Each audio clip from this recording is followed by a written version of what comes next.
일생 동안 당신이 반드시 읽어야 될 100권의 책, 일당백, 이색적인 향기를 찾는 시간을 오늘 한번 준비를 해봤습니다. 반갑습니다. 정프로고요. 네, 정박입니다. 네, 이지선입니다. 네, 아주 일단 배경부터 굉장히 이색적이지 않습니까? 네, 오늘 저희가 찾은 곳이 있습니다.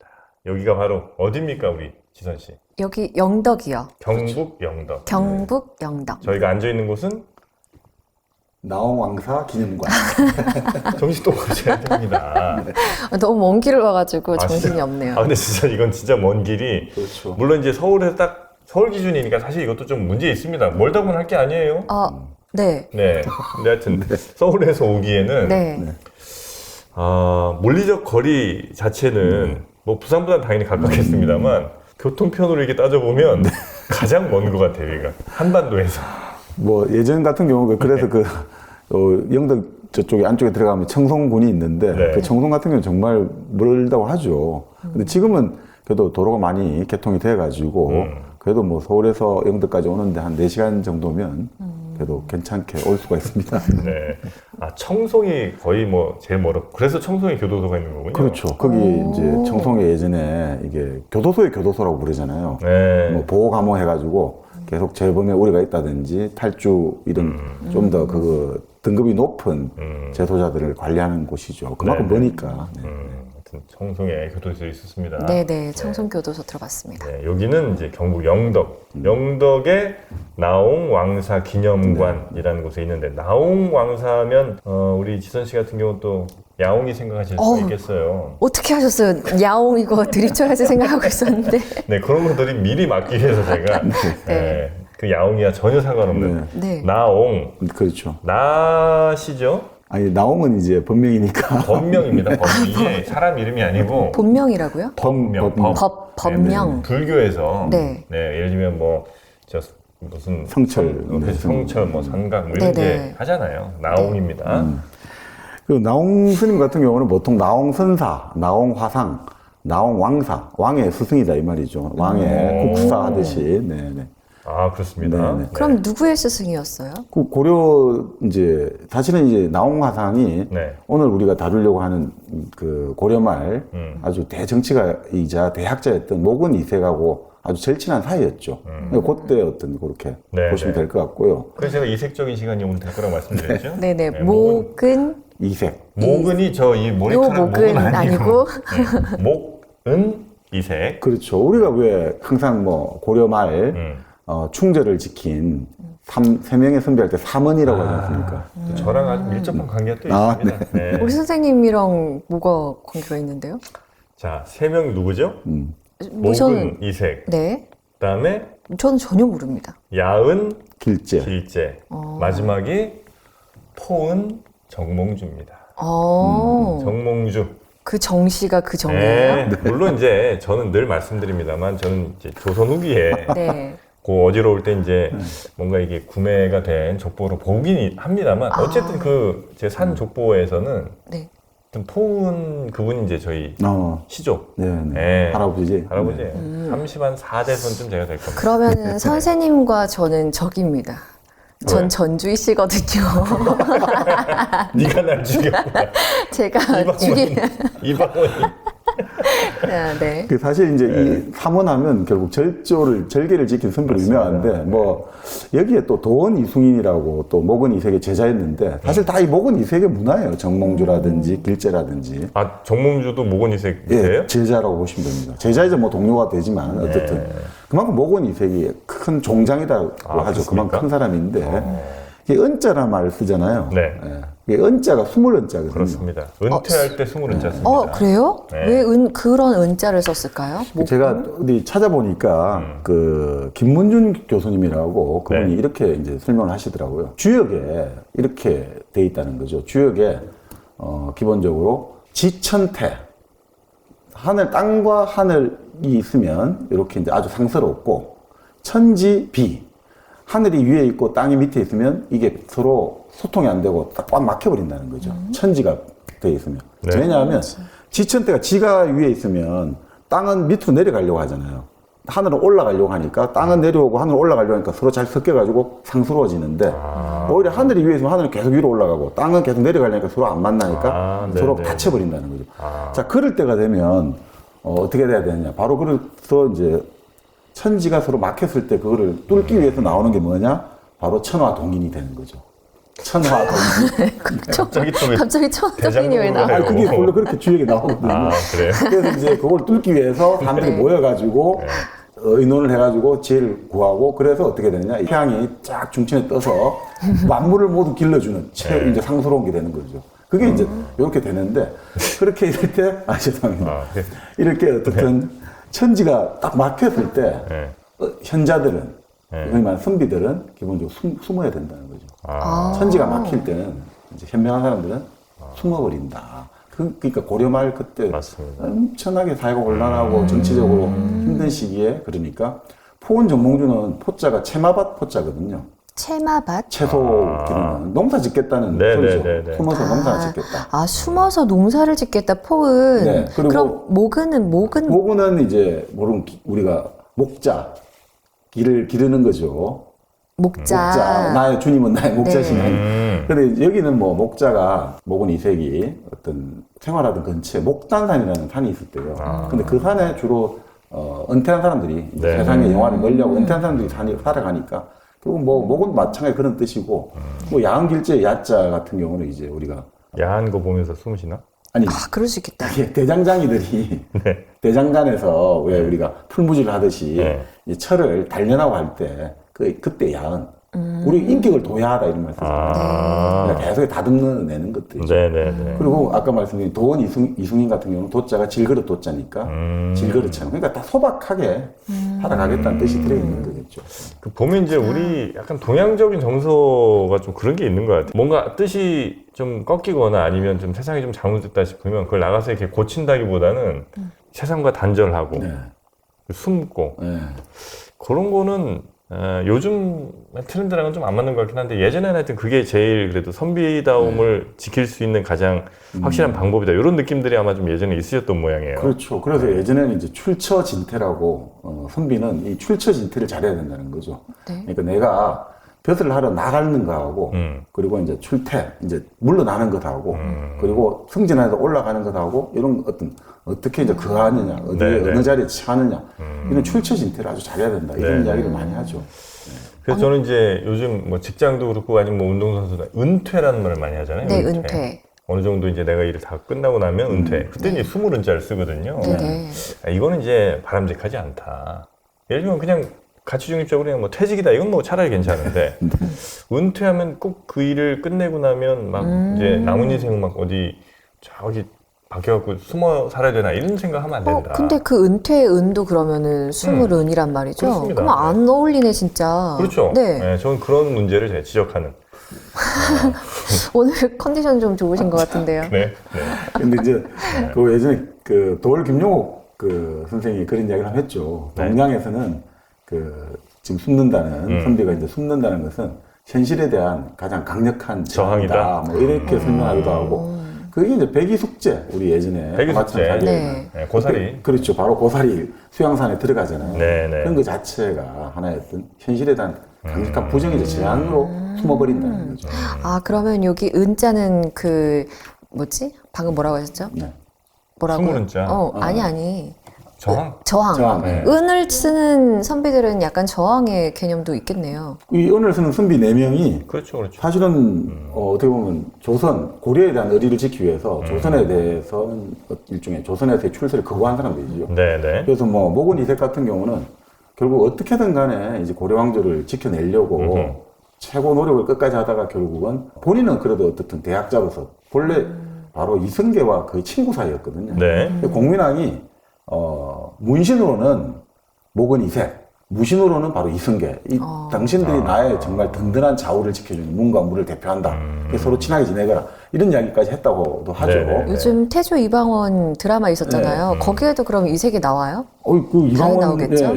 목은 이색이 결국 1395년 이때 사망을 했으니까. 그렇죠. 조선왕조가 개국하고 나서도 몇 년을 더 살았고 또 이승계 같은 경우는 워낙 이제 목은 이색을 좋아했기 때문에 목은 이색을 불러요. 근데 부를 때 뭐 일각에서는 목은 이색이 왕에 대한 예를 지키는 게 아니라 예전의 친구로서의 예를. 그래서 주변에서는 무엄하다 하지만 나는 친구로 만나러 왔다. 네네네. 그래서 사실 조선왕조에서는 목은 이색에게도 한삼백이라는 그 일종의 명예로운 자기를 내리는 거죠. 우리 삼봉정도전에게 봉화백을이라는 걸 내리잖아요. 네네네. 태어난 어떤 고향에다가 우리 공우백자남 할 때 그 귀족 자기가 친 걸 내려주는 거죠. 근데 이제 그만큼 뭐 목은 이색은 나름 그래도 그렇게 큰 어떤 뭐 물론 이제 둘째 아들이 여기 이제 결국 고려말 조선초에 말려가지고 둘째 아들이 매를 맞고 죽었죠. 장사를 당했죠. 네네. 이제. 그리고 뭐 포원정몽주는 아시다시피 결국 마지막까지 결국 고려를 어떻게든 한번 선주교. 네, 선주교. 그렇죠. 저도 알아요, 그거는. 이방원. 이태왕. 네. 그렇죠. 그러니까 이 포원정몽주 입장에서는 우왕창왕 해가지고 네. 여기까지 몰아내는 거는 찬성을 했단 말이에요. 유야 대군도 찬성했고. 네네네. 근데 마지막 공양왕을 세웠는데 이제 공양왕을 폐위를 시키려고 했잖아요. 그것은 마지막까지 저항하려고 했던 거죠. 이건 아니다. 다 좋은데. 네. 다 좋은데 고려 왕조를 문 닫을 필요까지는 없지 않느냐. 그런 면에서 이제 나중에 포원정몽주가 마지막 그 한 2, 3년 사이에 그걸 지키기 위해서 계속해서 이제 그 당시 사관들을 통해 가지고 정도전이라든지 조준이라든지 이런 세력들을 몰아내려고 엄청나게 많이 시도를 하고. 네. 근데 결국 마지막에 이제 이성계가 사냥을 하다가 말에서 낙마를 해서 네. 부상을 입었는데 이걸 찬스로 해서 마지막 한번 쿠데타라고 해야 될까요? 뭐 어떻든 그 척근 세력들을 다 귀양 보내고 정리를 하려다가 결국은 이제 이러다 큰일 나겠다 했던 바로 네. 이방원의 판단에 의해서 이방원이 바로 달려가가지고 맞습니다. 아버지를 모시고 개경으로 입성을 하거든요. 지금 서울을 비우면 큰일 난다. 그렇게 와서 결국 이성계가 돌아왔던 소식을 들으니까 바로 정몽주가 호로를 단신으로 찾아가는 거죠. 네. 왜냐하면 어쨌든 뭐 당신이 칼로 나를 죽이려 했으면 이미 죽였을 거고 그러니까 아예라 가서 정말 너의 생각이 뭔지 한번 우리 단판을 치워보자라고 갔다가 결국 돌아오는 길에 네. 이방원이 근데 오늘 지금 재밌는 얘기 벌써 다 하시면 오늘 무슨 얘기? 더 많이 있습니다. 이제 시작이에요? 네, 이거보다 더 재밌는 얘기 있어요? 그렇습니다. 네. 아마 보시는 분들이 그래 오케이 뭐 목은 이색 이야기를 해주는 것 같고 네. 다 좋은데 왜 지금 야. 나홍왕사 기념관에서 하냐? 여기까지 너무 많이 센 거 아니에요, 길이? 아니 그 아닙니다. 얘기는 좀 드려야죠. 예. 왜냐하면 예. 목은 이색이 바로 그렇습니다. 이 경북 영덕 경북 영덕이랑 무슨 상관인데요? 여기서 나신 건 태어났어요? 아니겠습니까? 여기서 바로 출생하죠. 네. 아, 영덕에서 영덕하면 뭐 생각난다고요? 되게. 그거 나는 지선 씨는 좀 이제 그런 건 안 했으면 좋겠어요. 뭐요? 아니 영덕하면 무조건 대게입니까? 아, 죄송합니다. 저는 이제 영덕이 문화의 도시로서 네, 맞습니다. 그런 이미지를 다시 한번 좀 업그레이드할 필요가 있다고 그러면 봐요. 이따가 되게 먹을 거예요, 안 먹을 거예요? 대게? 준대 누가? 준대요. 대게 먹어야지. 대게는 정말 너무 맛있습니다. 너무 맛있죠. 네, 아, 근데 목은 이색이 이쪽에서 바로 여기 나, 있습니다. 네. 영덕. 영덕에서 영덕에 났군요. 이제 영덕에서도 이제 영해라고 부르죠. 영해. 예, 영해 지방인데 그렇습니다. 바로 이 영해가 태어난 곳이자 본인의 외갓집, 바로 이색의 외갓집이 있는 곳이 바로 여기죠. 그래서 그 태어난 마을 이름을 아예 이 사람이 이름을 장명을 했어요. 괴시라고. 괴시야? 예, 괴자가 해화나무 괴자, 느티나무 괴자를 쓰는데. 느티나무 괴. 예, 그리고 이제 마을 시자, 예. 그리고 도시할 때 시자를 썼는데, 이 사람이 목은 이색이 당시에 우리가 그 당시 고려가 원나라의 영향권이 있었잖아요. 네. 그래서 원나라에 가서도 과거 급제를 하거든요. 이색이요? 예. 천재였어요? 아유, 지금 뭐 사실 최고의 엘리트 학자이자 정치가였죠. 네네네. 그래서 가서 과거를 급제를 했는데 그 당시 원나라도 과거 제도에 좌주와 문생이라 해가지고 기본적으로 시험관 있잖아요. 그 자기를 뽑아준 시험관이 좌주가 되는 거예요. 좌자가 이제 주인 주자 쓰듯이. 그리고 나는 문화생이 되는 거예요. 뽑은 사람. 그래서 일종의 그 관직 생활을 하면서 그게 결국 서로 밀어주고 끌어주고 네네네네. 보호자 역할도 해주고 또 너는 밑에서 나를 받쳐주고 이렇게 끈끈한 어떤 운명 공동체처럼 같이 가거든요. 그때도 학벌이 그래가지고 네. 이걸 없애려고 임금들이 나중에 결국은 끝까지 그런 식으로 해가 관계가 자꾸 만들어지고 자기들 세력이 만들어지니까 최종 시험은 임금이 항상 주재한다. 그래서 임금이 너의 자주야. 자주는 하나밖에 없어. 이런 식으로 네네네. 했는데 그때 이제 자주를 맡았던 구양현이라는 중국인이 아니죠. 원나라 벼슬아치가 있었는데 네. 그 구양현에 워낙 관계가 돈독해가지고 구양현의 마을을 가봤는데 그 사람 마을이 자기 태어난 외가가 같다 이거죠. 그 사람 마을 이름이 괴시니까 그걸 본따 가지고 여기 괴시라는 이름 붙여. 뭐 요즘 괴실이 전통화해가지고 한 200년 넘은 한옥 그 예전 고택들이 한 30개 정도 쫙 있거든요. 여기에요? 예. 200년 넘은 고택이 있어요? 고택들이 쫙 그거는 여기에서 관리하시는 거예요? 아니면? 그것도 문화재 지적을 받아가지고 예, 계속해서 하고 또 이분이 본가는 그럼 어디냐? 네. 본가가 이제 이분이 바로 한산이시예요. 한산이시. 우리 한산모시. 한산모시. 거기 바로 거기예요. 한산. 네. 엄청 요즘 한산해졌잖아요, 우리가. 오늘 컨디션 좋으시네요. 많이 한산해졌더라고요. 이게 이제 그 한산 면이죠. 지금 충남 서천. 네, 서천의 서천에 한산 있어요. 면이죠. 네. 그러니까 거기가 본래 이제 새거지예요. 대대로 이제 그 유명한 그쪽에 전통이 어떻게 보면 토거죠. 아, 그렇습니다. 네, 이세계 아버지가 사실 아주 유명한 또 문인이에요. 이곡이라고. 아주 이곡? 예, 아주 글을 잘 쓰신 분이죠. 나중에 한번 좀 소개를 좀 드릴 건데. 네네네. 그 이곡 그 선생 같은 경우가 결국 이제 아들 이색을 낳았지만 아들도 워낙 뛰어나지만 이분도 이제 원나라에서 벼슬을 했고 그래서 아들 끌어와 줬고 이분의 자손이 결국 그 바로 지금 이곡 이색 이쪽 집안이 우리가 그 유명한 토정 이지함 아. 토정 비결의 토정 이지함 바로 이쪽 집. 이지함. 예, 한산이시. 이- 참 이게 연결되는 거죠. 네네네. 이지하면 또 피부과 생각한 거 아니죠? 아니요, 전혀 그런 거 네. 이지선이 생각나서 이지선. 이지함. 아, 토정 비결. 네. 그러니까 이게 뭔가 좀 피가 무시 못하는 거죠. 그러네요. 대대로는. 그래서 오늘 사실 뭐 여기 영덕이 배출한 어떻게 보면 영덕이 나서 어떻든 아주 큰 자양분이 되어준 네네네. 그런 인물이 이제 모건이색이고 특히 또 모건이색은 지금 한국 고전 번역원에 그 다 데이터베이스가 다 들어가 있거든요. 네. 그 모건집이라는 문집을 남겼죠. 아, 모근집. 아세요? 그 모근집이 유명하죠. 모근집. 그 양이 어마어마합니다. 어마어마하다고, 이 데이터가. 그러면은 이 목은집에는 어떤 내용들이 담겨 뭐 있는 시라든지 건데요? 산문이라든지 담겨 있는데 모건 이색 같은 경우는 시를 한 8,000소 정도 지금 남긴 거거든요. 정말 많이 남겼죠. 그래요. 생각난 건 다 시로 썼으니까. 그거는. 근데 생각해보면 정몽주가 그렇게 천재고 저희가 대대로 알 만큼 유명한 사람인데 그 사람의 스승이었다면서요. 그렇죠. 그러니까 스승으로 모실 만큼 똑똑했고 네. 그런 얘기를 이제 전반적으로 해주시는 건가요? 그렇죠. 아유. 그렇죠. 예. 네. 그래서 하여튼 여기 경북 영덕이라는데 네. 이렇게 훌륭한 분이 태어나셨다는 거. 그리고 영덕을 비롯한 다른 지자체들도 네. 혹시 저희가 필요하시면 연락 주십시오. 아니 이렇게 초청을 해주셔서 저희가 이 좋은 스튜디오에서 네. 이 촬영하는 거 아니겠습니까? 그렇죠. 너무 멋져요 여기. 네. 그리고 나홍왕서도 바로 그 이렇게 영덕에서 이 결국 그 관련이 깊으신 인물이고 영덕이 배출한 인물이고 네네. 또 이 나홍왕사와 모건 이색이 아주 끈끈한 친분을 나누셨고 그래서 모건 이색은 성리학자지만 네. 불교에 그렇게 비우호적이지 않았어요. 네. 불교 쪽하고 교류도 깊었고 네. 또 불경, 대장경을 간행하는데도 적극적으로 관여를 하셔가지고 나홍왕사도 아주 네, 그 네. 불경을 같이 간행하는 공동 작업도 하시고 네네. 그래서 뭐 오늘 결국 이 나홍왕사 기념관에 뭐 모건 이색을 다루는 것도 그래서 의미가 네. 있다고 생각이 들고요.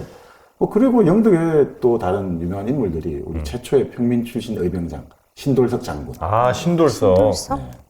그 돌석자. 네. 돌석. 돌석자는 알죠? 네, 돌석. 네, 신돌석. 네. 그분 아닙니까? 맞습니다. 그러면 이름만 들었을 때는 진짜 평민 그 자체네요. 네, 그죠? 그러니까 뭐 이렇게 임진왜란 때. 네. 임진왜란 알고 19세기 19세기에 19세기 의병장이잖아요. 아, 그래요? 네. 또 아는 거 말해보세요, 신돌석. 신돌석이 엄청 단단했죠, 머리가. 신돌석이 굉장히 네. 아주 용맹을 떨쳤지 않습니까? 맞습니다. 네. 근데 이제 다른 이제 그 선비 출신 의병장들이 조금 과실을 했다 이런 이야기들도 많이 좀 있었죠. 여기 출신인 신돌석을 위한 어떤 그런 건물도 또 기념관도 있나요? 있죠. 아, 있어요? 네. 그분도 여기 출신이에요. 여명 씨. 여명 씨요? 여명 몰라요? 여명? 여명? 여명. Try to remember. 됐다. 너랑 대화 안 되겠다. 여명 오다 보면 이 여명 네. 또 힐링 센터가 있어요. 아, 그래요? 네. 그렇죠, 그렇죠. 그래서 이제 거기서 쭉 아마 저희가 이따 한번 힐링을 좀 받아보지 않을까 생각을 해봅니다. 네. 이렇게 한 번씩 나오니까 너무 좋습니다. 오늘 굉장히 기분이 네. 업되신 우리 네, 선생님이셨습니다. 개들이 좀 난무하는 것 같습니다. 네. 네, 사과드리겠습니다. 근데 뭐 사실 여기뿐 아니라 네. 또 바로 서천 한산에서는 그 이색을 기념하는 또 아주 좋은 단지를 꾸며놨죠. 그건 정부 예산을 많이 들여가지고 또. 그건 저 서천에서 저희 초청하면 그때 얘기하시고요. 오늘은 좀 영덕 쪽에 좀 집중해 주시기 바랍니다. 근데 저는 사실 이색이라는 네. 이 분에 대해서 몰랐어요. 네. 잘 모르고. 아, 이름도 처음 들어보시죠? 네, 그래서 목원인가? 목건인가? 뭔가 막 이렇게 찾아봤었거든요. 목은? 예. 근데 우리가 이렇게 모르는데 네. 오늘 이렇게 좀 들으면 여기에 와가지고 뭐 다른 걸 느끼겠네요. 사실 처음에는 누군데 이렇게 뭘 하나? 그랬거든요. 묵은집에 뭐 워낙 이제 방대하겠습니다. 그 중에 이제 좀 핵심적인 내용들을 아마 좀 꺼내주실 네. 텐데 어쩌면 600년 혹은 뭐 그 전에 살았던 분들의 생각을 우리가 뭐 직접 알 수 있는 방법이 별로 없지 않습니까? 네. 근데 이런 이제 그냥 역사서 갖고는 사실 우리가 그 사람들의 생각을 알기는 좀 쉽지 않잖아요. 맞아요. 근데 이제 이런 문집을 통해서는 네. 그 당시 사람들의 생각이나 뭐 이런 것들 좀 우리가 알아볼 수 있지 않을까 하는 기대를 또 해봅니다. 네. 그리고 시조로 가장 유명한 시조가 하나 있죠. 시조? 예. 녹은 이색하면. 이색하면 네. 백설이 잦아진 고래 구름이 뭐래라. 반가운 미아는 어느 곳에 피었는고 특양에 나홀로 서서 갈 곳 몰라 하노라. 그러니까 이 고려 왕조가 망해가는데 뭐 어떻게 할 수 없는 막막한 무기력함 이런 것들을 탄식하는 그런 시조로 유명했죠. 나도 그건 처음 들어. 유명하다고 했는데 분명히. 아는 척 좀 해보려고 그랬는데 그게 좀 유명하시군요. 네, 그러니까 그 시조로 이제 또 유명하고 사실 근데 그 산문은 아버지 이곡이 아주 산문이 더 힘을 찌고 그렇습니까? 재밌는 게 많고요. 나중에 또 말씀드리겠습니다만 일단 먼저 한번 뭐 목은 이색의 어떤 뭐라고 할까 이 시대의 배경이라고 할까 이 고려 네, 말씀 좋아요, 중에서 좋아요. 이색. 그런 것들 한번 살펴보죠. 네. 이 고려가 기본적으로 1170년에 우리가 흔히 말하는 무신의 난이 일어나지 않습니까? 무인 정권이 들어서고 최충원. 그렇죠. 그래서 최충원 최씨 4대가 네. 정방을 설치해가지고 네. 그래서 이제 군인 정치를 했는데 그 와중에 이제 원나라가 1231년에 이제 결국 몽골이 침입을 하게 되는 거죠. 네. 근데 우리가 유례 없이 몇십 년을 잘 버텼잖아요. 네. 몇십 년을 잘 버텼고 결국 나중에 더 이상 안 되겠다. 몽골에 네. 파친을 청하자. 그렇게 해서 태자를 보냈단 말이죠. 그 태자를 보냈는데 그 당시 그때 한번 몽골 이야기할 때 잠깐 말씀드렸습니다만 그 당시 몽골이 결국은 흐름이 쿠빌라이 칸 얘기 들어보셨죠? 저번에 네. 말씀해 주셨는데. 네, 원나라를 만든. 네. 이 쿠빌라이 칸하고 다른 이제 경쟁자가 서로 이제 흔히 말하는 정통성을 다투는 거죠. 자, 그렇게 할 때 이 황태자가 이걸 만나러 갔다가 어디에 이제 줄을 서야 되지 않습니까? 매우 중요합니다. 그때 근데 쿠빌라이 칸에게 줄을 섰던 거죠. 네. 그리고 그것이 신의 한 수가 되어버린 거죠. 결국 왜냐하면 쿠빌라이 칸이 원을 만들게 되고 결국은 이 전체 몽골 제국의 패자가 됐단 말이죠. 네. 그러니까 그 권력 투쟁에 아슬아슬한 순간 누가 그러니까 이게 정말 숟가락 하나 더 얹어주냐에 따라 가지고 완전 힘의 판도가 바뀌는데 그때 나름 고려가 자기한테 딱 이렇게 힘을 실어줬다는 거죠. 그러니까 그게 쿠빌라이 칸 입장에서는 이게 정말 자기 정통성에 힘을 보태줬다 이거죠. 고맙죠. 그리고 고려 같은 나름 독립성을 유지하고 나름 괜찮은 나라가 결국 봐라 나를 복수하기 위해서 찾아왔지 않느냐. 그러니까 그만큼 내가 덕이 있고 네. 하늘의 뜻이 나이겠다. 이렇게 서로가 이제 이해관계 맞아 떨어지니까 그리고 쿠빌라이 칸에게 고려 왕이 이제 부마국이 된 거죠.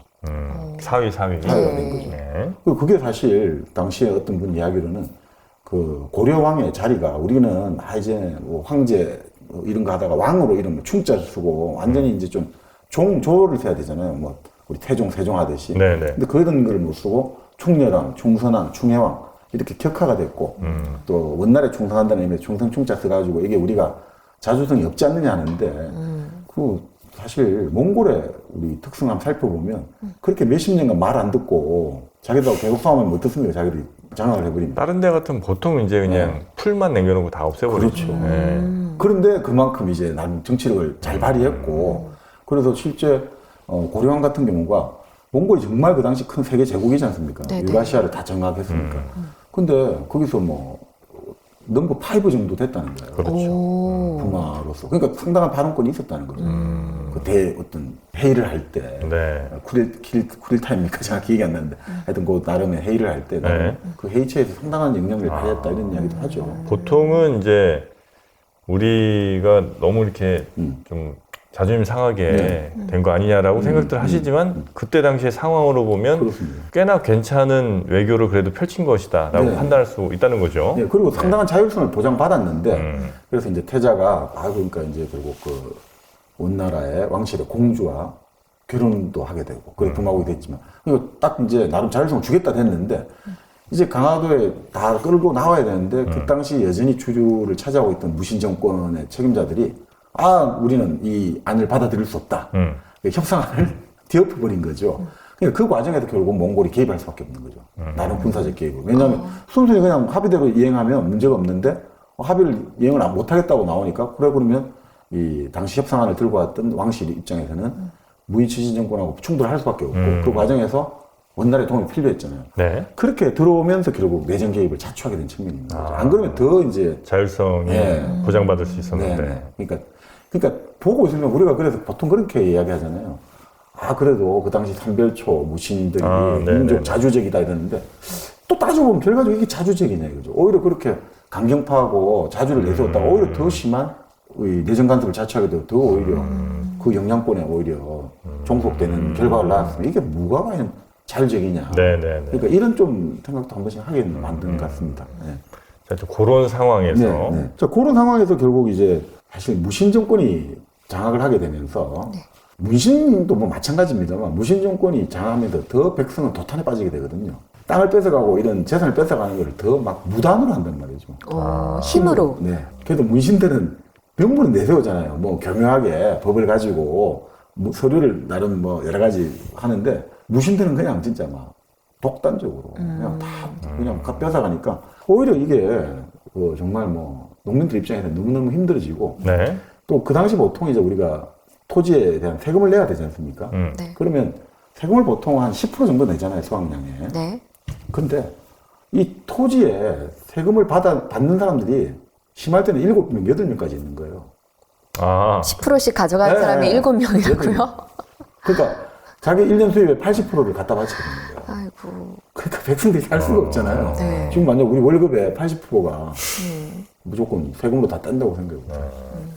여도도 조금 많이 뛰긴 합니다. 쪄간 데가 많아요. 맞아요. 자, 그러니까 이제 자영농이 몰락하게 된 거예요. 도망을 쳐가지고 농사를 지을 수 없어 손해니까. 그러니까 이 사람들이 유리글씨, 진짜 유랑민이 되다 보니까 또 그러면 남은 사람은 또 세금 더 많이 가지고, 더 내.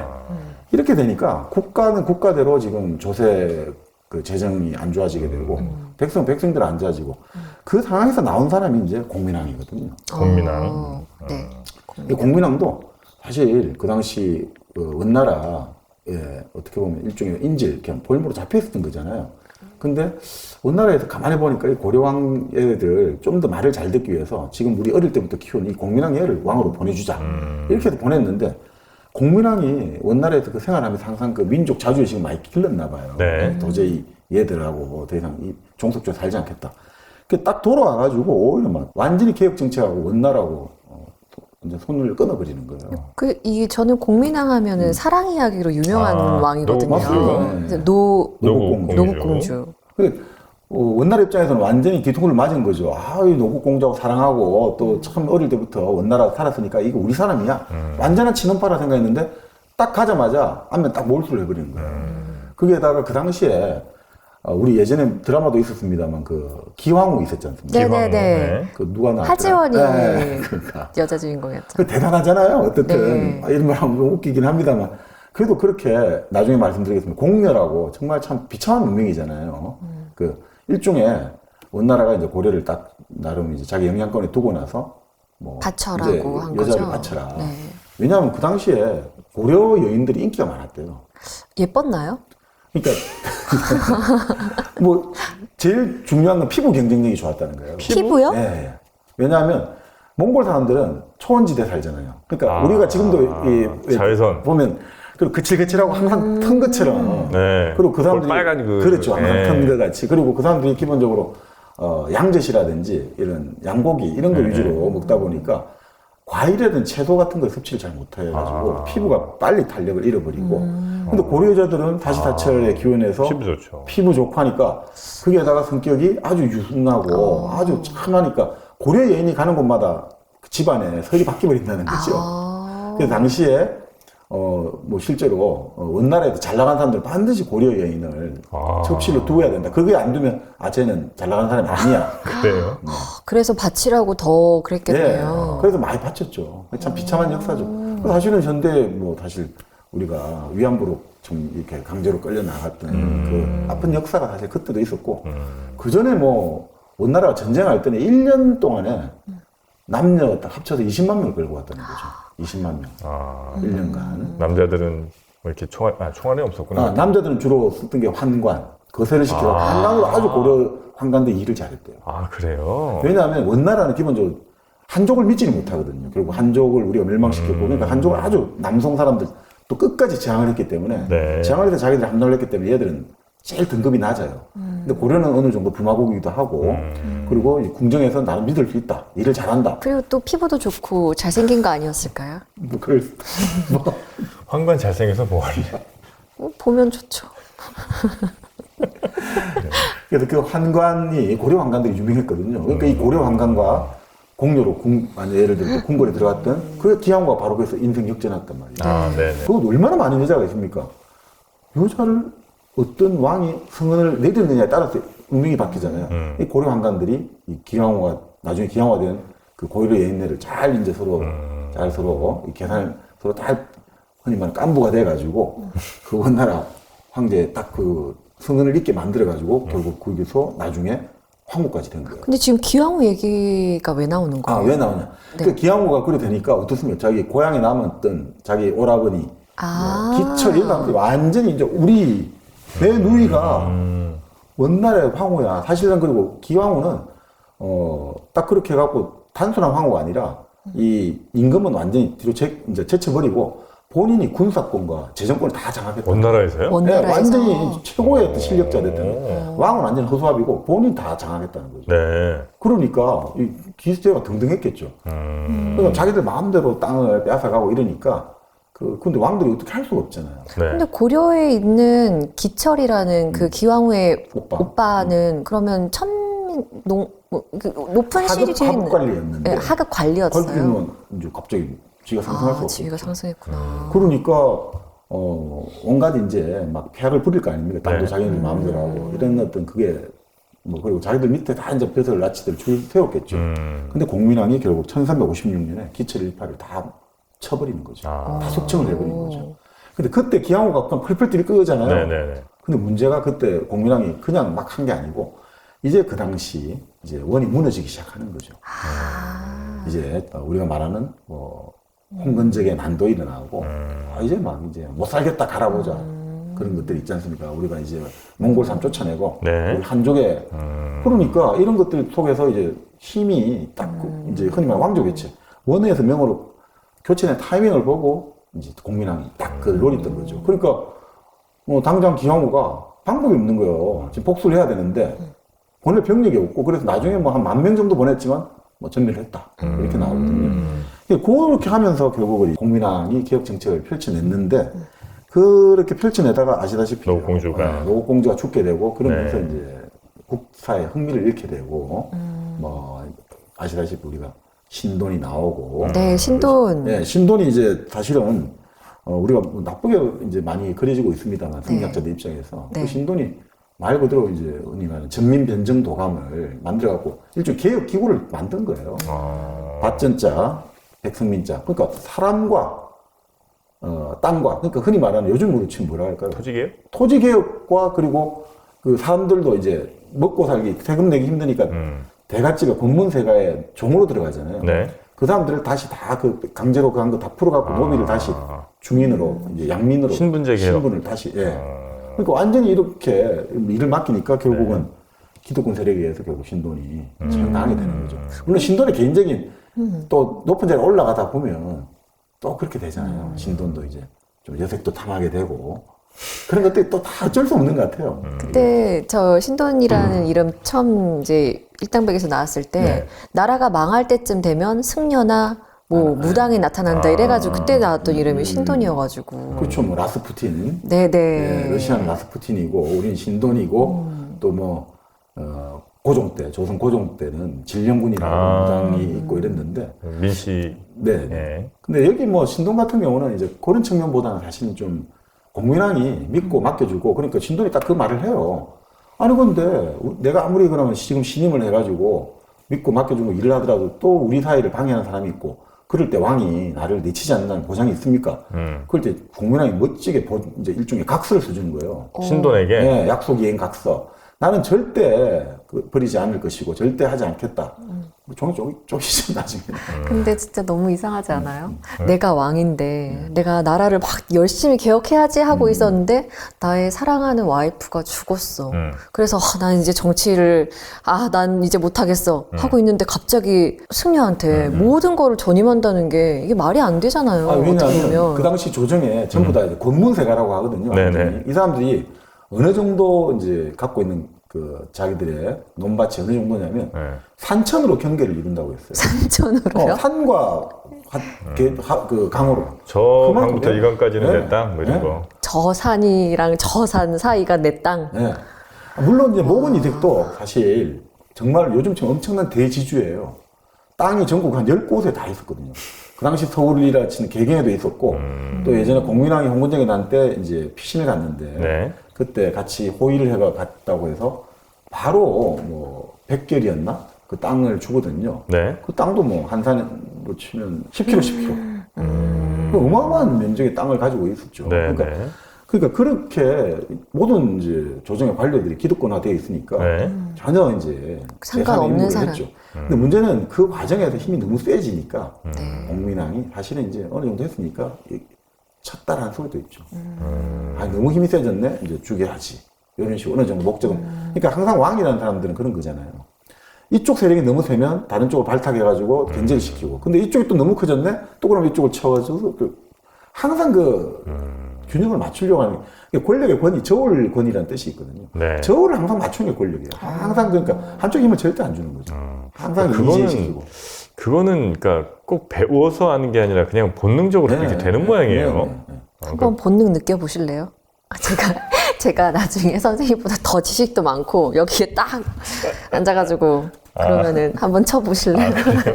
그날이 빨리 오길 잘 기다리겠습니다. 네. 그런데 이제 공민왕 때 개혁정책을 하면서 성균관을 좀 활성화시켜요. 그때 성균관이 활성화되면서 이제 우리가 흔히 말하는 그 정몽주라든지 정도전이라든지 그리고 이색이 이제 총 요즘 치면 뭐 책임자가 되고 네. 이러면서 이제 이 새로운 세력들이 만들어지게 되는 거죠. 그래서 이제 이 공민왕 이 과정 속에서 이런 새로운 신진사대부 이제 지금까지 권문세가 아니라 성리학을 가지고 새로운 세상을 만들어 보겠다는 사람들이 이제 더서 이제 세력을 키워 나가기 시작하는 거죠. 네네네. 거기에다가 그 당시가 흔히 말하는 참 뭐 지금도 우리가 중국과 미국 사이 또 러시아까지 요즘은 뭐 지스리 하겠다 이렇게 나오지만 그 당시에도 우리가 조선이 개국된 게 1392년이잖아요. 근데 명나라가 뭐 1367년이라는 사람도 있고 68년이라는 말하는 사람도 있는데 명이라는 연호를 세우고 이제 본격적으로 중국에 딱 우리가 이제 원나라 쫓아내고 저 북쪽으로 쫓아내고 된 게 1368년을 치면 여기 시차가 좀 있단 말이에요. 한 세대가. 한 4, 5년간의 시차가 있거든요. 이 시차를 둘러싸고 같이 딱 가버리면 오히려 편하잖아요. 출석이 편하잖아요. 그러면. 근데 이게 원나라가 지금 물러나고 있지만 지금까지 그래도 바로 모건 이색도 그렇잖아요. 원나라도 벼슬을 했잖아요. 그러니까 기본적으로 원나라하고 친하단 말이죠. 원나라에 대한 정서가 남아있어요. 근데 그런 사람들이 주체가 돼 있는데 새로운 세력들은 지금 이제 세상이 완전히 주도권 바뀌는데 지금 무슨 주관을 원나라고 하냐. 우리는 명나라고 하자. 그러니까 이 내부에서 20몇 년 사이를 둘러싸고 이 갈등이 또 심해질 수밖에 없는 그런 것들이 좀 분명히 깔려 있는 거죠. 네. 그래서 그런 것들이 나중에 우리가 이제 뭐 좀 이따 말씀드리겠습니다만 이제 위화도 해군이라든지 그리고 그 과정을 둘러싸고 결국 첨예하게 폭발을 하는 거죠. 네. 그래서 지금까지 네. 모건 이색에 등장하기 전에 어떤 시대 배경이 이런 시기에 아주 정말 시대가 교체되는 시기였고 네. 그 혼란스러운 시기에 정말 이 대학자로서 하나의 어떤 지식인으로서 이 사람은 이 혼란스러운 세상을 이 난세를 맞아서 어떻게 내가 살아가야 되느냐 이런 것들을 참 고민을 했을 것 같아요. 네네네. 우리가 예전에 한번 처음 이제 일당백 할 때 우리가 인생을 삶을 살아가는 세 가지 어떤 자세라고 할까. 그렇습니다. 예. 기억하세요 혹시 지선 씨? 전 모르겠는데 치잖아요. 빨리 말씀해 주세요. 세 가지. 제 기억력이 참 안 좋은 편인데도 불구하고 네. 요거 정도는 제가 기억하는 것 같습니다. 오. 일단 세상의 이 불합리한 것들을 내가 혁명을 통해서 깨버릴 수 있잖아요. 네. 그렇게 혁명을 그렇죠. 통해서 뒤집어 보는 네. 방법. 또 하나는 모른 척하는, 굴복하는. 그러니까 이런 잘못된 것에 그냥 예예 굽신하면서 그냥 내가 그 세상에 맞춰서 사는 방법이 하나가 있고. 그렇죠. 맞춰 살되 예를 들어가지고 정신적으로는 아예 다른 세계에 살아가는 느낌. 판타지. 그건 또 세 번째. 그건 세 번째입니다. 네. 세 번째가 판타지입니다. 아니, 비슷합니다. 네. 네. 네, 그렇게 세 개인 거죠. 그렇죠. 네. 맞습니다. 네. 그러니까 세 번째는 이제 완전히 판타지의 세계에서 그냥 그 세계를 그냥 내 세계인 양 이렇게 사는 네. 사람들이 있는 거고. 네. 근데 여기 보면 바로 이제 모건 이세계 어떻게 보면 3대 제자라고 할 수 있나요? 세 명의 어떤 뛰어난 제자들이 네. 각각의 방식을 보여주거든요. 이 세 가지 유형이 다 있어요? 네. 그 모건 이세계 그 어떻게 보면 또 아주 뛰어난 제자 중에 한 명이 아까 말한 도원 이승인인데 네. 그 도원 이승인 같은 경우는 우리가 살아가면서 가장 즐거운 게 뭔지 이런 이야기를 한번 해보자 했을 때 자기는 조용한 산사에 가가지고 고승과 함께 차를 마시면서 서로 이야기를 나누는 것. 고요한 산사에서 아주 조용한 적막한 산사에서 딱 그 텅 빈 방에서 스님하고 둘이 차를 마시면서 이 세상 일을 이야기보다 여러 가지 이야기를 고담 중론을 나누는 것. 이것이 나는 가장 즐겁다. 판타지에 해당하는 거예요? 판타지보다 어떻게 보면 이런 거죠. 이 현실의 세계를 내가 현실 자체는 인정하지만 내 정신적으로는 인정 못해. 나는 그냥 정신의 세계는 몸은 내가 몸은 현실에 있지만 내 정신은 항상 저 깊은 산 속에 있어. 라는 식으로 살아가는. 이 세계 제자 중에 네. 도원, 도은. 도은, 네. 도은이죠? 도은이요? 네, 맞습니다. 네. 다 은자니까. 이제. 네. 그리고 이제 그리고 혁명에는 정도전, 맞습니다. 정도전. 네. 도전하는 헌법정도전. 도전. 본래 도를 이제 잇는다 이런 뜻 같은데. 그래요? 도전 이거 아니에요? 도전. 네. 네. 정도전은 그 정도전 혁명. 뭐가 가장 즐겁냐 할 때, 그러죠. 눈 내리는, 딱 첫눈 내리는 날, 가죽옷을 입고, 사냥개를 앞세우고, 말을 타고 사냥을 나가는 거. 이게 난 제일 좋다. 세상, 뭔가, 세상과 맞부딪혀 보겠다. 이런 네, 게 네. 확 보이지 않습니까? 네. 근데 이제 세 번째가 권근, 양촌집을 쓴 권근이라는 이제 바로 목은 이세계 문화에서 이제 이쪽은 조선 쪽하고 결국 붙었죠. 네. 권근은 뭐가 제일 즐겁냐니까 자기는 정말 이 눈이 사이에 있는데 정원에는 눈이 사이에 있는데 눈이 사이에 있지만 이제 따뜻한 햇살이 남창으로 쫙 들어오고 거기서 미인이 예를 들어 술을 놓고 바느질 하고 있고 거기서 탁 옆에서 팔베개 이렇게 미인의 허벅지에다 베개를 팔베개. 대면서 미인이 까주는 그러다가 미인이 한 번씩 까주는 밤을 아름다운 산을 까주는 밤을 입에 딱 넣어가지고 오물오물 씹어 먹을 때 그 즐거움 그게 자기는 최고다라고 하죠. 밤은 또 입에서 입으로 줘야 제맛 아니겠습니까? 왜 씹어서 넘기죠 왜? 왜 그래? 아니. 근데 판타지잖아요. 결국은 이 개개관에 따라가지고 결국은 결정이 된 것 같아요. 그러니까 아까 말한 이 권건 같은 경우는 이런 걸 좋아하잖아요. 그러니까 따뜻한 방에서 네네네. 그 뭡니까 미인이 까주는 이 밤을 먹고 그러니까 뭔가 이런 뭔가 판타지잖아요. 이런 뭔가 나는 아름다운 사람과 현실의 쾌락을 다 즐길 거야. 이 사람은 결국은 그 조선에 갈 수밖에 없는 거죠. 그럼 조선에 이 사람은 이제 조선에서도 어떤 역할을 하고 정도전은 이제 조선을 새로 만들고 만들었죠. 네, 만들고. 만들고 그리고 나중에 뭐 도원 이승민은 그렇게 이제 고한 정신 세계를 추구했잖아요. 결국은 장살 매를 맞아 죽어버려요. 왜요?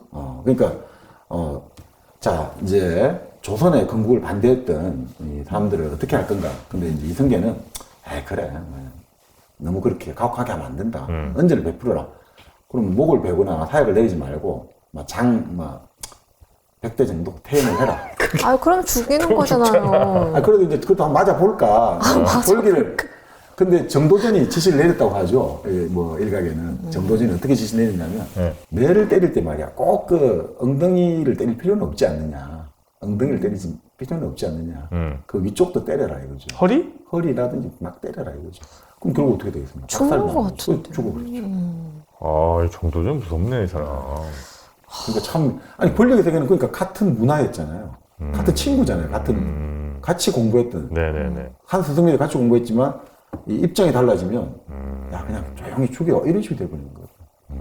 그만큼 참 이렇게 됐는데 결국 그 세계관들이 결국 그렇게 결정하지 않았나 이 생각도 듭니다. 네.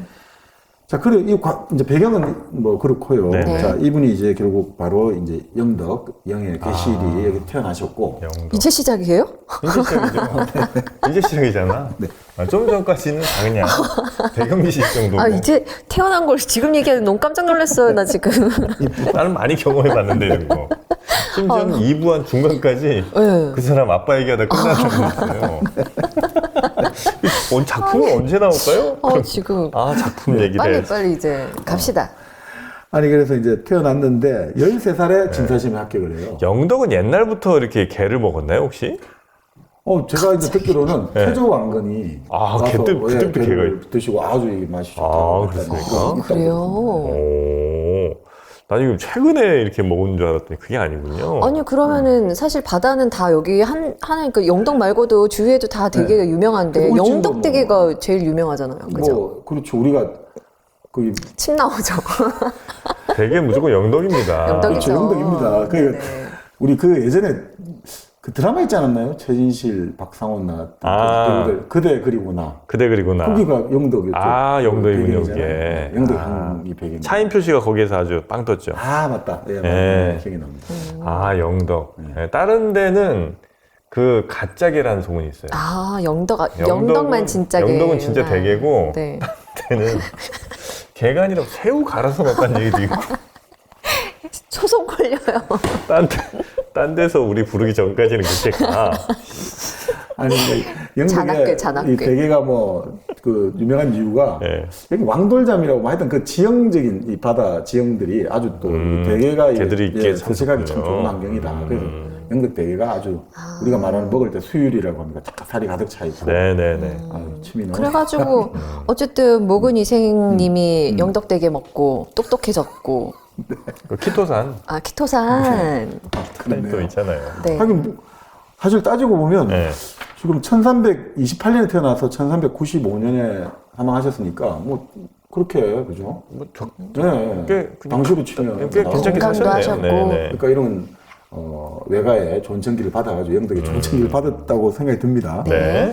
자, 결국 그렇게 13살에 합격을 했는데 20살에 이제 아버지가 또 그때 원나라에 벼슬을 하고 있으니까 아버지가 불러가지고 원나라 이제 국자관 생원이 되기도 하고 그렇게 이제 원나라에 유학 겸 이제 벼슬을 하고 있는 거죠. 아, 그럼 영덕에서 유지였다는 거죠. 어쨌든 있는 아, 집안. 그럼요. 아, 그렇죠. 아, 있는 집안 정도가 아니라 거의 손꼽힐 집안 정도지. 네.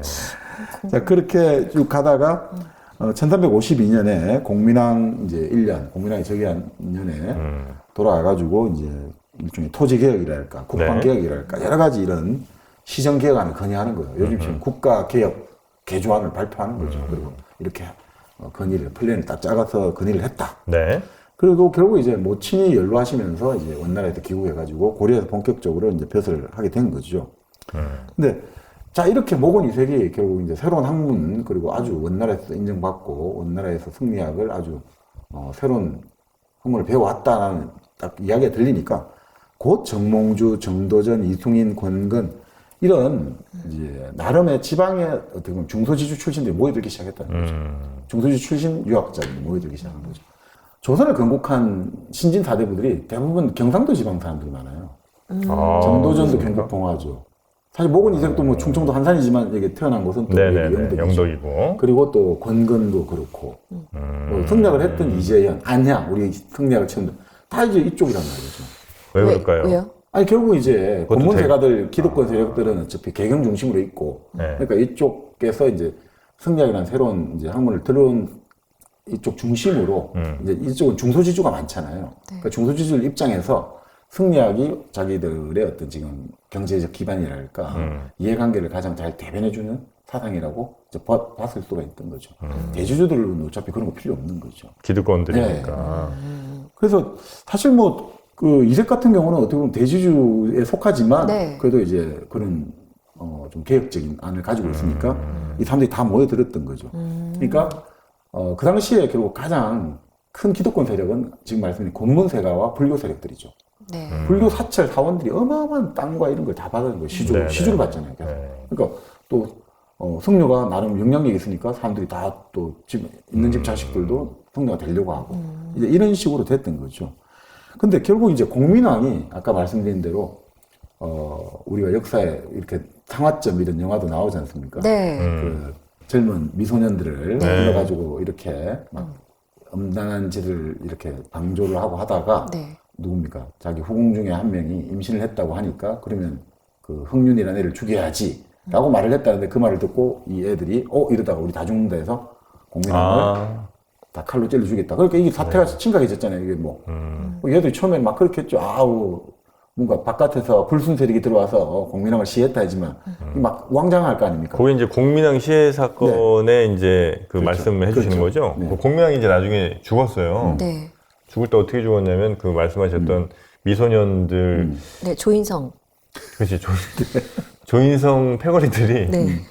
이제 칼로 아마 한 번씩 다 그렇죠, 찌르는 그렇죠. 걸로 아마 했었죠, 그죠? 시즈 암살하고 똑같죠. 누구가 한 명만 죽으면 안 돼요. 왜냐면 이제 아, 그치 한 그렇구나. 명만 하면 제가 죽였는데 이럴 수 있으니까 네. 다 같이 우린 공범이 되는 거예요. 갖고 그때 아마 이제 말씀하신 그 누구 임신 사건 같은 게 아마 네, 있어갖고 야 큰일 났다. 우리 중에 한 명 저도 이제 정확한 기억은 아닌데 누가 하여튼 우리 다 박살나게 생겼다 이러니까 우리 빨리 그러면 우리가 먼저 일을 저지르자 그랬고 했는데 너무 뒷생각은 없이 그냥 그렇죠. 급하게 일만 처리한 거죠. 네. 그리고 나서 왕 죽인 다음에 뭐 없어. 그래서 애들 다 이제 뭐가 날아가는 거 그렇죠. 아닙니까? 그걸 그때 그 혼란을 수습한 사람이 누구냐면 그때 또 몇 년 전에 드라마 유명했죠. 이인임. 이님 무슨 이인임. 드라마였어요? 그 박영규 배우가 나와가지고 이인임 역할을 아주 잘했는데 2014년인가 그때. 아 장모네 막 이렇게 하면서 아, 그렇게 안 했겠죠. 이인임 역할 아주 잘했죠. 순풍산부인과야. 아 자녀로 되게 좀 주세요. 이렇게 아니, 되게. 되게 맛있다 되게. 뭐 그런 그 이인임 역할을 그렇죠. 했었던 네, 그 이인임입니다. 네, 그 이인임이 이제 권좌를 잡게 된 거죠. 그러니까 이인임이 근데 친원파란 말이에요. 원나라하고 좀 친한 예전부터 전통적이고 기득권자니까. 그래서 이인임이 결국은 우왕을 그러니까 공민왕이 반야와의 사이에서 낳은 아들 그 우왕을 낳았는데 그게 나중에 뭐 신돈의 자식이다라고 네, 나는 나중에 이제 그렇게 했지만 우왕이 이제 일을 세운 거죠. 제 고민왕 사랑 얘기는 빠삭하거든요. 아 그래? 네. 왜? 제가 최근에 드라마 옷소매 붉은 끝동이라고 이산 정조 맞나? 이산이랑 그 다음에 그 와이프 뭐 아무튼 그런 사랑 얘기를 해가지고 왕과 사랑 얘기를 막 다 찾아봤어요. 근데 공민왕도 아주 자기 와이프가 죽고 나서 너무너무 사랑한 자기 와이프랑 닮은 반야랑 네. 사랑을 했다는 거예요. 그래도 사랑까지는 아니고 그쵸. 자기 와이프를 못 잊어서 반야가 너무 자기가 사랑했던 노국공주랑 닮아서 그래가지고 약간 그렇게 그래. 했다고. 예. 그리고 왕의 사랑이 그렇죠. 근데 결국은 네. 이렇게 하면서 우왕은 등극했지만 우왕이 나이가 들어갈수록 이게 내가 이인임의 꼭두각시구나, 허수아비구나 이렇게 고민하고 있을 때 결국 최영을 불렀던 거죠. 누굴 부르나요? 최영 장군. 아 최영 장군. 황금 보기를 돌같이 하라. 황금 보기를 돌같이 하라. 최영 장군의 말씀 미안해. 받들자. 네. 그리고 이제 당시에 이제 결국 최영은 이제 왕의 명령을 받고 네. 결국 가장 신흥 무인으로 떠올랐던 이성계를 같이 우리 한번 일을 한번 해보자. 우리 한번 거사를 한번 단행하자. 그렇게 해서 결국 이제 이인임 일파들을 결국 뭐 다 그냥 목을 베버린 거죠. 네. 그렇지만 이인임하고 교분이 최영이 깊었기 때문에 네. 이인임과 이인임의 자식은 살려줬죠. 그래서 사람들이 웃기는 거죠. 몸통은 살아있고 꼬리들은 다 죽였다. 그죠? 깃털들만 다 죽여버렸다. 몸통은 살아있고. 근데 어떻든 그렇게 돼버린 거죠. 네. 근데 이걸로 이제 최영은 권력의 정점에 진입하게 되고 이성계는 이제 권력의 핵심부에 들어가야 되는 거죠. 그렇죠. 지금까지 이성계는 동국면 출신의 변방에. 변방에 있다가 공민왕 때 아버지가 멋지게 줄을 바꿔 탄 거잖아요. 원나라에서 고려로 바꿔 타면서 들어왔는데 아유 너가 저 시골 촌뜨기야 뭘 알아 이렇게 하다가 이게 권력 핵심부에 들어오게 된 거죠. 자 그런데 이렇게 가다가 결국 1388년 결국 우리가 아는 이제 요동정벌을 하자 이런 것들이 이제 나오게 되는 거죠. 요동정벌을 하자. 네. 왜냐하면 근데 당시에 명나라 입장에서 고려를 믿을 수가 없는 거죠. 고려를. 고려 얘들이 본래 원나라하고 친하잖아. 그러니까 얘들이 우리가 지금 계속해서 여러 가지 올라가고 있지만 얘들이 또 중간에 칠 수도 있고 옆에서 와서 칠 수가 있고. 그러니까 이 고려를 계속해서 견제를 하는 거죠. 그래서 막 고려한테 야 너희들 그 옛날 땅 그 원래 원나라가 가졌던 그쪽 동북면 땅 우리 그냥 직속으로 할래. 우리가 너희들 거기에 옛날에 원나라가 정동행성 뭐 하고 여러 가지 기구 설치했듯이 우리도 그냥 철룡이 이런 거 설치할래. 이런 식으로 계속하고 이러니까 여기서 또 이제 부하가 치밀기 시작하는 거죠. 그러면서 계속해서 끊임없이 하는데 에이 그럴 바에야 우리가 아예 요동을 쳐서 한번 차라리 우리가 한번 딱 그 주도권을 잡아보자. 이런 이제 그래서 이제 그 다투기 시작하는 거죠. 주전론 명나라고 한판 맞짱 뜨자. 주화론 아니야. 그래도 이 명나라가 지금 얼마나 힘이 세게 가는데 거기랑 맞붙었다면 우리 다 죽는다. 그렇게 하는데 결국 그 주화론이 실패하고 주전론이 승리를 거둔 거죠. 그래서 이제 가자. 그래서 결국 이제 위화도 해군을 하게 된 거죠. 이제 가자고 해서 갔는데 가다가 이제 이성계가 이건 아닌 것 같다. 그러니까 거기서 이제 그렇죠. 싹 말 돌려갖고 그렇죠. 사불가론 해가지고 네. 작은 나라 큰 나라 칠 수 없고 지금 장마철이라서 팔에 악요가 물러져가 이거 말 안 듣고 또 뭐 이렇게 했는데 그걸 결국 이제 어떤 역사가들은 이게 최고 마지막 찬스를 날려버렸다. 우리가 조선이 요동 정벌할 수 있는 만주를 예전 땅을 회복할 고구려의 기상을 회복할 마지막 기회를 날렸다. 이런 이야기도 하고 그래서 상당히 비판적으로 보기도 하고 네. 또 어떤 분들은 요동을 정벌할 수는 있었을 것이다. 그 당시 이성계라든지 그 당시 군대 실력들 그리고 요동에 기본적으로 고려사람이 많이 살았거든요. 네네. 근데 사실 그 요동 일대가 고려인들 네트워크가 잘 됐기 때문에 충분히 우리가 경영할 수 있다. 뭐 이런 이야기도 하는데 또 어떤 사람들은 뭐 그렇게 만약에 요동을 차지하더라도 그걸 운영하는데 결국 고려 공격은 다 소진됐을 거다라고 말하는 사람도 있고. 네네네. 그리고 그렇게 해서 위화도 해군을 위화도 올라갈 때는 몇 달이 걸리는데 우스갯소리로 내려올 때는 순식간에 내려오는 거죠. 이제 쿠데타를 하러 내려오는 거죠. 그런 다음에 결국 처형을 하고 네. 결국 우리가 아시다시피 우왕을 폐위를 시키고. 처음에 이제 폐위를 완전 시킨 건 아니었는데 네. 우왕이 요번에 지금 뭐죠? 태종 이방원 다루는 드라마하고 있지 않습니까? 네. 그게 처음에 좀 나오던데 그 우왕이 분을 못 이겨가지고 내시를 시켜가지고 이성계 집을 기습하는 걸 하거든요. 너무 좀 어설프게 했죠. 그렇죠. 네. 그러니까 이제 그게 명분이 돼가지고 폐위가 되는 거죠. 뭐 이렇게 유폐가 되는 거죠. 내시들이 가서 야 이성계 그렇게까지는 안 했을 거지. 빨리 나와 이렇게 하다가 이성계 뭐 하는 거지? 그렇게 했다는 얘기가 얼핏 있었던 것 같습니다. 자, 그러면 이제 완전히 정권을 잡았지 않습니까, 이성계가? 네네. 네. 그런데 애초에 이성계가 위화도 해군을 할 때 조민수라는 어떻게 보면 반대 정파의 사람인데 이쪽을 잘 설득해서 우리 편 만들었는데 바로 이때 이색이 역할을 하는 거예요. 여기에서 나와요, 이제. 이색이 어떤 역할을 하냐면 조민수가 하고 이색이 서로 의기투합해가지고 바로 폐위된 우왕의 아들 창왕 8살인가 9살짜리를 왕으로 올려버립니다. 아하. 그리고 완전히 뒤통수를 맞은 거죠, 이성계 입장에서. 아니, 왜냐면 이제 왕을 우리 마음대로 해야 되는데 갑자기 조민수도 나름 이제 딱 그걸 갖고 있잖아요. 내가 그래도 이제 실권자다. 내가 어쨌든 내가 아니었으면 당신들 이게 성공했겠냐. 네. 거기에다가 목원 이색이 또 당시 이제 조정에서 높은 벼슬을 하고 있으니까 딱 명분을 내세우는 거예요. 아니, 그러니까, 왕은 잘못했으니까 됐지만 왕의 아들, 그러니까 그걸 창왕으로 옹립하자. 그래갖고 결국 이성계가 한 방을 먹어버린 거죠.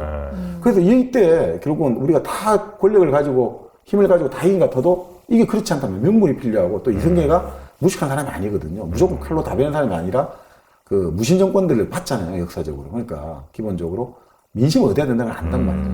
자, 그러니까 이때 정말 이성계 입장에서는 이렇게 하다가 잘못하면 내가 죽 서서 완전 개주는 일이 생기겠다.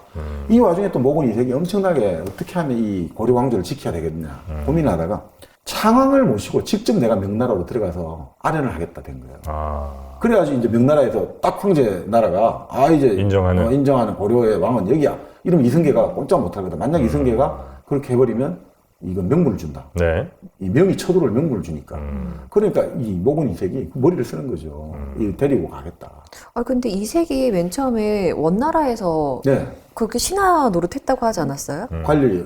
근데 이제 명예에다가 갖다 붙는 건 약간 이색이라는 사람에 대해서. 아니죠. 고려 왕조를 지키는 게 1순위잖아요. 1순위는. 고려 왕조를 지켜야 되죠. 원과 명이 아니라 고려 왕조를 어떻게 하면 지키냐? 지금 명을 가지고 가야 된다.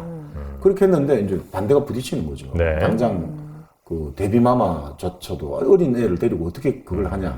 그것부터 시작하고 또 이승계 이쪽에서는 당장 이러게 되면 큰일 나니까 계속 반대해가지고 그냥 그건 무리다 이러니까 뭐 이승계하고 같이 가자고 제안을 하죠. 이승계하고 같이 가자. 그랬는데 이승계가 난색을 표하니까 어떻게 하느냐? 이승계 아들 이방원을 그럼 내가 수행으로 데려가겠다. 인질로 삼는 거지 이방원을. 네. 만약 내가 없을 때 상황을 난리치고 이러려면 내가 너 아들 내한테 인질돼 있지 않느냐. 그렇게 이제 갔다는 거죠. 그렇게 가서 이제 명나라에 가서 어떻게든 좀 우리 해달라. 그래서 감국을 요청했다고 하거든요. 감국. 예, 우리 감독할 때 감자 생각하시면 돼요. 네. 네. 나라를 감독해달라. 요즘 말로 하면 우리 고려에 총독을 보내주세요. 이게 벼슬아치 하나 파견해 주세요. 그리고 왕을 꼼짝 못하게. 그러니까 뭔가 이성계가 좀 딴 생각을 하고 있다는 거를 그렇죠. 이색은 파악을 했군요. 네, 네. 그래서 그때 근데 오히려 이방원이 따라갔지 않습니까? 네. 근데 오히려 이방원이 그렇게 따라가면서 물론 해로로 갔다는 이야기가 있는데 김성한 작가라고 이제 아주 이런 역사 소설을 많이 썼거든요. 네. 이 고려말 조선초, 예말 선초를 썼는데 그분 소설에 보면 이런 대목이 나와요. 이때 이방원이 연경에서 지금 베이징이죠. 연경에서 주원장, 명나라 태조 주원장의 넷째 아들이었나요? 주체를 만났다는 거예요. 주체. 그 아들이 나중에 조카를 죽이고 결국 임금이 되거든요. 황제, 3대 영락제가 되거든요. 그때 만나가 서로 완전 배짱이 통했다는 거죠.